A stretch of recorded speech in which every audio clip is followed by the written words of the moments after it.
Muy buenos días, feliz martes, feliz 1 de septiembre, 1 de septiembre de 2020, en tiempos de pandemia. Hay muchísima información que se va a cruzar en nuestro camino el día de hoy desde el segundo informe de gobierno del presidente López Obrador en México, los mercados que van a reabrir en esta jornada después de tremendo desempeño versus lo que sería el Wall Street, el Main Street. Pero hay una nota que nos ha interesado desde hace algunos días y afortunadamente tenemos la posibilidad de abundar en el tema, y esto se refiere a embarcaciones chinas que se reportaban que habían sido vistas en lo que es la zona de Galápagos, allá en el Ecuador. ¿Qué es lo que ha pasado? ¿Qué está sucediendo? ¿Cuál es el interés de estas embarcaciones? ¿Son solo de China? Bueno, pues le agradezco muchísimo al presidente, y ahí lo tienen ustedes, de lo que es la Cámara del Ecuador, la Cámara de Pesca del Ecuador, que nos acompaña. Él es Bruno Leone, director de la Cámara Nacional de Pescadería, para ser más precisa, y está desde Guayaquil. Bruno, qué gusto saludarte, encantada de recibirte en este espacio. Buen día. Buenos días, Gaby. Con todo gusto para poder conversar sobre este tema que para nosotros es muy importante. Me lo imagino. Ahora, dinos exactamente qué fue lo que vimos o lo que vieron y en dónde están las cosas. Bien, mira, esa flota china que viene, no este año, que viene desde hace algunos años en busca del calamar gigante, se posicionó en un acto de pesca al sureste de Galápagos en busca del calamar gigante. El calamar gigante es una especie de aguas frías, es una especie migratoria que por temas de corrientes y temperaturas se posicionó ahí al sureste de Galápagos, muy cerca de la zona económica exclusiva de Galápagos. Eso llamó la atención y causó todo un escándalo porque se decía que estaban depredando Galápagos, que estaban violando las aguas jurisdiccionales, cosa que no es así. Y lo explico.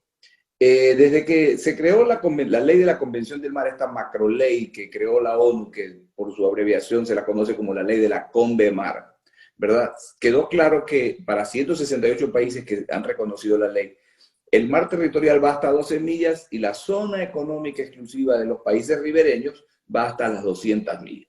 En el caso de Ecuador, como Ecuador tiene su sistema insular de Galápagos, tiene una zona económica exclusiva continental, desde las costas del Ecuador continental, y tiene una zona económica exclusiva insular.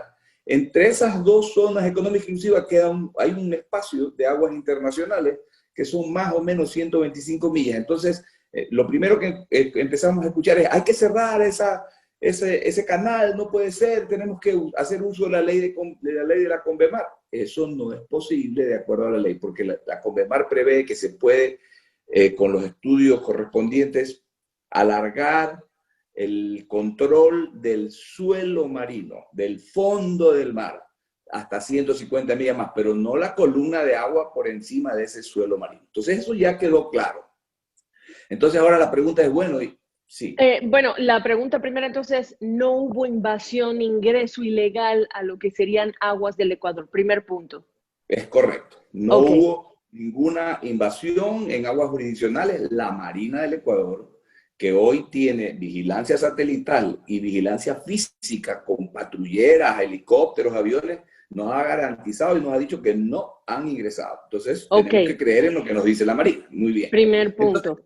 el primer punto. Entonces, ahora, ¿cuál es el problema? A ver, en el mundo, Gabriela, y las personas que nos escuchan, todo país que quiere faenar en alta mar, su embarcación tiene que estar enlistada, registrada en un organismo regional de ordenamiento pesquero, que fueron los entes que se crearon a raíz de la ley de la Convemar. En el argot pesquero se las conoce como las OROPS, Organismo Regional de Ordenamiento Pesquero. Bien, entonces lo primero que tenemos que ver es si esos barcos chinos están enlistados en alguna OROP, y si lo están en la OROP del Pacífico Sur. El Océano Atlántico tiene un OROP, el Índico tiene un OROP, el Océano Pacífico, como es un océano muy grande, tiene la OROP del Pacífico Oriental, que es la Comisión Interamericana del Atún Tropical, donde inclusive México también es parte. Tiene la OROP del Pacífico Occidental, que es la del Asia, y tiene la del Pacífico Sur. Estos barcos están enlistados ahí. Desde ese punto tampoco son ilegales. Están, ok, hasta ahí. Entonces la gente dirá, bueno, ¿y cuál es el problema? El problema es de que no existe ninguna medida de ordenamiento que nazca de esa OROP porque es desde ahí donde tienen que salir las medidas de ordenamiento en los diferentes océanos del mundo para el control de la pesca del calamar. Y nosotros estamos diciendo que si a nosotros, a la flota ecuatoriana, a la flota mexicana, a la flota panameña, colombiana, peruana, de Centroamérica, se nos exige una cantidad de normas, como por ejemplo, nosotros hoy estamos en una veda de 72 días. Tenemos prohibición de hacer transbordo en alta mar. No podemos interactuar con barcos auxiliares, es decir, barcos que vengan en apoyo a la faena de pesca. Tenemos observadores a bordo. Tenemos el cierre de un área al oeste de Galápagos. Tenemos límite regional de barcos. Si no es cuestión de poner y poner más barcos a pescar, porque todo tiene que estar en un equilibrio para que el recurso sea sostenible. Estos barcos chinos no tienen ninguna de esas medidas. Entonces, esa es nuestra queja. Y como Ecuador es miembro de esa OROP del Pacífico Sur, porque hay un recurso que también controla esa OROP, que es el CUREL, Ecuador va a asistir, ya nosotros le pusimos una nota al gobierno, va a asistir a la próxima reunión, que es en San Petersburgo, en Rusia, en el mes de enero, de esa OROP, a plantear estas situaciones. Paro otra vez, un segundo, paro otra vez. Lo que tú nos estás diciendo es que estas embarcaciones en particular ni se están identificando, como cuando sales con un auto a la calle y necesitas estar identificada, por un lado. ¿Eso es lo que me estás diciendo? No, tienen una identificación, sí la tienen, sí la tienen. Lo que ocurre es que no están cumpliendo porque no hay una medida de ordenamiento. Y nosotros vamos a exigir que la haya, de similares características a las que se nos impone a nosotros, a los que también hacemos pesca oceánica, en este caso de atún. Nosotros somos es decir, que se ciñan a las reglas como todos Correcto. Los jugadores y todos los que están operando en ese digamos, tramo que nos has explicado. En realidad es en el mundo entero, el concepto es mundial, pero claro, acá estamos hablando de del área que nos compete, ¿no? Pero en realidad esto es una norma mundial.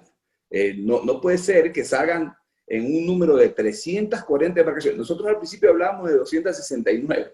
Cuando el canciller de Ecuador se reúne con el embajador de China, le dicen, no son 269, son 340. Entonces, ¿cuál es el tema, Gaby? Esta flota faenando intensamente en un área muy pequeña, definitivamente causa un impacto ecológico, porque puede haber un desequilibrio ahí, ¿verdad? Entonces tiene que haber una medida de ordenamiento y eso es lo que nosotros estamos pidiendo. Pero ¿qué ocurre en medio de todo esto? Y que también llamó la atención de nosotros y por eso estamos en esta campaña de comunicar y de que la gente entienda bien el problema. Galápagos es patrimonio de la humanidad. Es una joya que la tenemos que cuidar todos, nosotros en primer lugar, ¿verdad? Entonces, ha comenzado a salir unas voces ahí de que para poder solventar el problema de los barcos chinos hay que incrementar la reserva de Galápagos. Cosa que no resuelve el problema, porque si tuviéramos un plano le podría explicar, pero imaginemos, ¿no? Están las islas, entonces hay un polígono de 200 millas alrededor de los puntos más salientes de Galápagos. Esa es la zona económica exclusiva. Luego tenemos un polígono dentro de ese, tenemos un polígono de 40 millas de los puntos más salientes, que es la reserva de Galápagos. Entonces hay gente que dice, no, tenemos que subir de 40 a 80. Entonces ese nuevo polígono quedaría dentro de las 200 y los barcos chinos seguirían en la milla 201. Entonces ese no resuelve el problema. El problema va por el otro lado. Además, una cosa, Gaby y queridos amigos, si somos un país de derecho, tenemos que jugar las reglas de los acuerdos internacionales de los cuales somos parte. No podemos jugar un partido diferente. En la práctica, en el mar, ¿quién es el que se encarga de hacer que todas las embarcaciones cumplan la misma norma? ¿Por qué los chinos se sienten con derecho de no cumplir la misma norma que ustedes y otros? Esa es una muy buena pregunta. Yo le decía hace un momentito que nosotros, dentro de las medidas de ordenamiento que tenemos 100% de observadores a bordo de cada uno de los barcos en cada uno de los viajes. Los chinos no tienen ninguno. Y hoy día ya no solamente se habla de observadores humanos, sino también observadores electrónicos. La tecnología nos permite eso. Entonces, esos barcos deben de tener observadores para que se reporte la información de lo que está ocurriendo en el mar, para que si está cumpliendo, ok, si no está cumpliendo, eso ya merece una sanción y entonces si no cumplen, caen en la categoría de la pesca ilegal, que en el mundo hay una lucha muy fuerte contra la pesca Sí. IUU, que se llama, ¿no? Illegal, Unreported, Unregulated.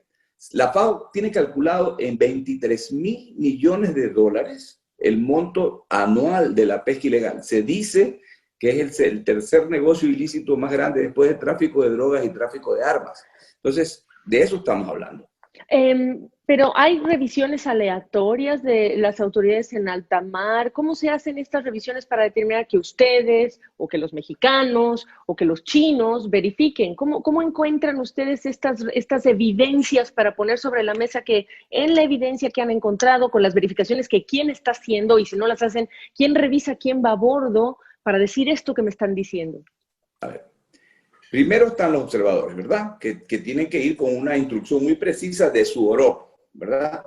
Por otro lado, también existe, después de que Ecuador, en el caso de Ecuador, cuando nos adherimos a la CONVEMAR en el año 2012, después en el 2016 nos adherimos al Convenio de Nueva York, así se lo conoce, que es el Acuerdo para el Control de las Especies Transzonales y Altamente Migratorias. En ese acuerdo, por ejemplo, en el artículo 21, no soy abogado, pero lo he leído, dice que si algún país siente que está siendo vulnerado o afectado, tiene el derecho a la visita. Es decir, la Marina del Ecuador podría decir, a ver, quiero ir a ver, usted está afuera, está cerca de mi área, entonces quiero ir a ver qué está haciendo usted. Tengo que abordarlo amistosamente y mirar si usted no está capturando especies prohibidas, si el arte de pesca que usted está usando es el que usted dice o para el cual usted está autorizado, etcétera, etcétera. Entonces, ese tema, de lo que nos ha informado el canciller ecuatoriano, se está negociando el protocolo del derecho a la visita, se lo está negociando con China para poder, porque, ojo, Gabriela, este año, por temperaturas, expliqué que el calamar subió a muy cerca de Galápagos. Esta especie ya hoy está migrando hacia abajo, hacia donde es su comportamiento normal, hacia aguas peruanas y aguas chilenas, porque el calamar es un recurso de agua muy fría. Pero el próximo año volverán a regresar. Y entonces en este problema vamos a estar año tras año si no resolvemos esto adecuadamente dentro de la normativa existente.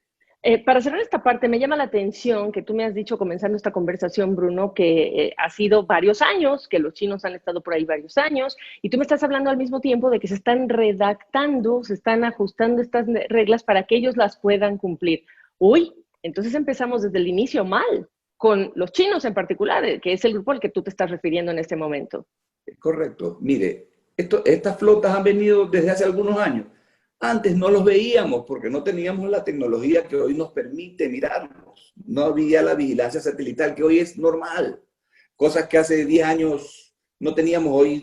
Tener un celular inteligente, pues hoy día es una cosa de todos los días. Bueno, en la pesca pasa lo mismo, ¿ya? Entonces, estos instrumentos legales internacionales se tienen que ir perfeccionando, como por ejemplo la reglamentación del derecho a la visita. Eso es algo que tiene que hacerse y nosotros estamos exigiendo que eso se haga para que a futuro tengamos ya una mayor entendimiento y vigilancia de lo que está sucediendo. Claro, en busca de la transparencia. Ahora tú me estabas hablando, para cerrar esta conversación, Bruno, de una reunión, un encuentro en San Petersburgo, si no me equivoco, que yo creo que será virtual a falta de una vacuna, ¿no? No sé, por un lado, exacto, qué bueno que lo dices. Pero segundo, tú estuviste hablando con los legisladores en tu país. Pregunto, ¿educándolos o actualizándolos? Las dos cosas. Las dos cosas, porque mire, me dio mucho gusto escuchar a uno, primero esto fue no fue en el Pleno, fue en una comisión de la Asamblea, que es la Comisión de Soberanía y Relaciones Internacionales.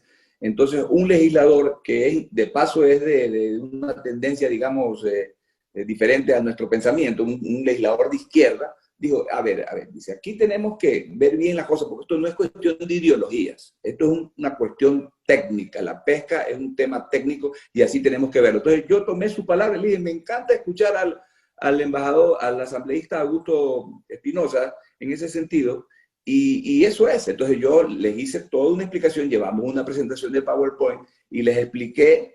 A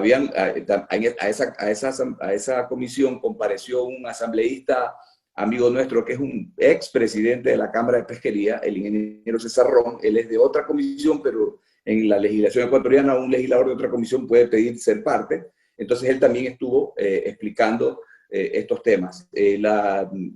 la impresión que me dio a mí fue de que la presentación nuestra fue muy bien acogida por el comentario que después hicieron algunos asambleístas, y creo que ha quedado claro. Esta comisión tiene un plazo de 45 días que van contados desde hace 3 semanas para emitir un informe en relación a eso. Entonces nosotros hemos contribuido con nuestro punto de vista. También ha comparecido el Ministerio de Defensa y la Armada Nacional, en donde tenemos puntos de vista muy parecidos. Porque, por ejemplo, fíjese usted, en la Asamblea, por desconocimiento, ¿no?, comienzan las voces, los patrioteros, y dicen, hay que pedir a la ONG Sea Shepherd que venga a patrullar nuestros océanos. Entonces eso es un tema hasta de traición a la patria, porque la soberanía del Ecuador la controlan las Fuerzas Armadas y en el mar la Marina.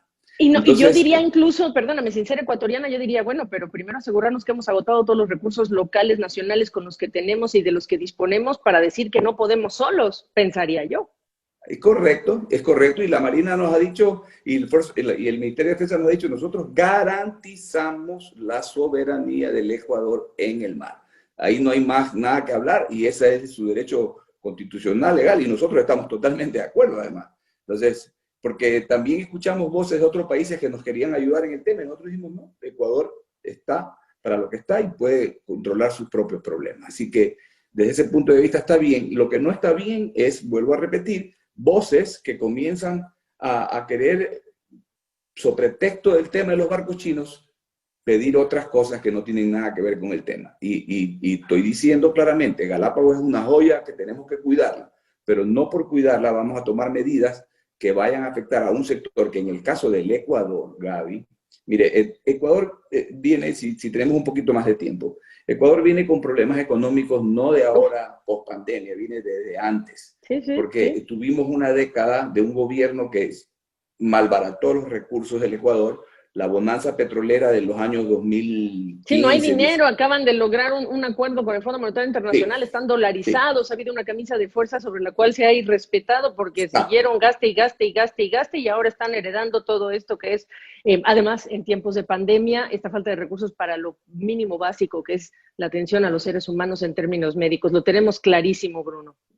En Ecuador existe un problema muy serio de desempleo. Entonces, Ecuador tiene 6, como le dije a los asambleístas, 6 actividades que son las que están generando las divisas para mantener la balanza comercial que sostiene nuestro sistema dolarizado, que son banano, cacao, café, camarón, flores y pesca. Entonces, una medida jalada de los cabellos puede afectar a un sector que le da más de 1.600 millones de dólares en exportaciones, 108.000 plazas de trabajo, cientos de millones en impuestos de aportes a la seguridad social. Aquí en el Ecuador, no sé en México, pero aquí en el Ecuador hay una ley que el 15% de las utilidades se lo reparte a los trabajadores. Hemos repartido más de 22 millones de dólares en promedio durante 7 años.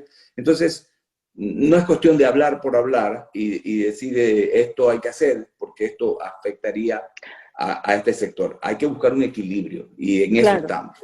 Te preguntaría bien breve, por favor, sí. ¿En qué tiempo ves que esto se va a abordar, va a estar más cercano el abordaje de la autoridad para acercarse a una solución? ¿5 meses, 4 meses, 1 mes, 3 meses?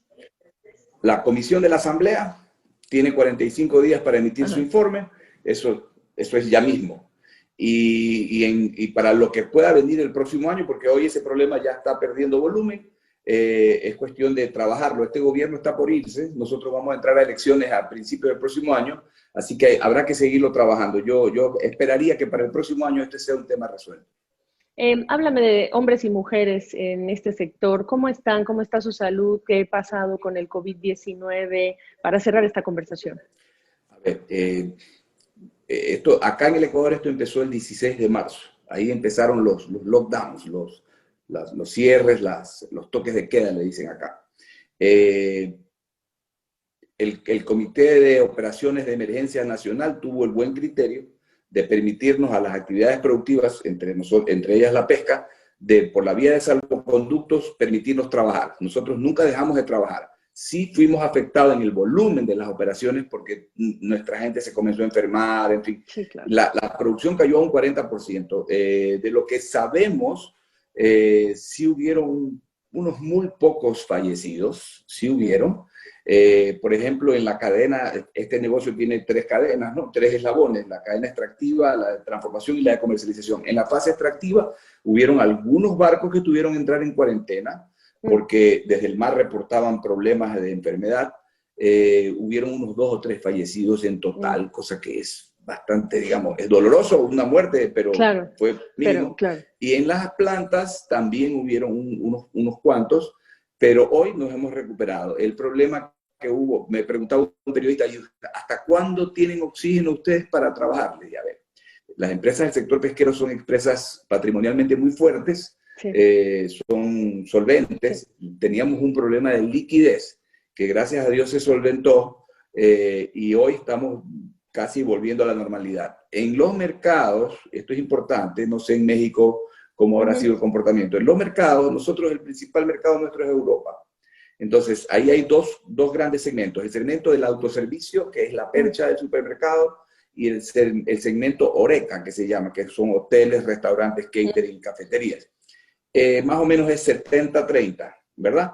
El primero creció, porque la gente iba a los supermercados, como estaba encerrada, en vez de coger 5 latas, cogía 10. 10. Digamos, ¿no? ¿Ya? Y el otro cayó a 0. Entonces, entre el uno y el otro, más o menos se compensó.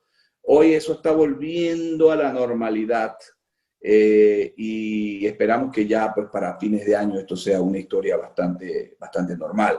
Pero importante, acá en el Ecuador hubo una ley de apoyo humanitario que permitía, entre otras cosas, que se puedan reducir las jornadas de trabajo, que tú puedas despedir gente por la fuerza mayor, etcétera, etcétera. En el sector pesquero no despedimos a nadie, no sacamos a nadie, contratamos más gente, no le bajamos el sueldo a nadie, nunca dejamos de trabajar. Ese fue, porque me decían, bueno, y la solidaridad, esa es nuestra solidaridad, justamente defender el trabajo de la gente. Oye, qué gusto saludarte, conocerte. Tengo que decir que es la primera vez que tengo el gusto de platicar contigo, Bruno. No se despeguen de esta sintonía. Nosotros muy interesados en, primero, aprender, porque eso es importante. No todo lo conocemos y hay que conocer. Saber cómo están. Y lo más importante, que nos des una actualización en algún momento cuando tengas algo que contarnos en relación con lo que ustedes en este momento tienen como preocupación. Bruno Leone es el director de esta cámara importantísima. Me saluda desde Guayaquil, Nacional de Pescadería. Te mando un abrazo y bueno, que todos los tuyos también estén muy bien.